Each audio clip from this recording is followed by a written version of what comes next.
Mo bang gumawa ng ganito? Madali lang yan, sundan mo lang itong video na to. Una, kumuha ka lang ng ATM card na panukat sa iyong ribbon para magkaparehas yung size nila. At pagkatapos, gugupitin mo ito. After mong magupit, tutupiin mo yung side by side nila.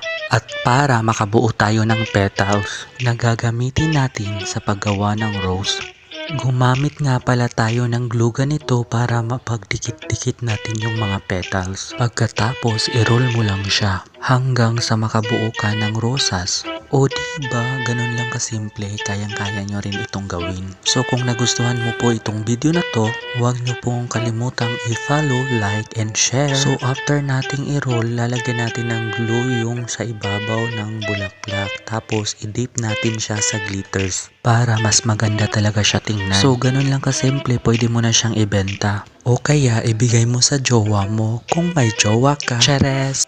Kung wala, di ibenta mo na lang, magkakapera ka pa. Thank you for watching. Don't forget to share.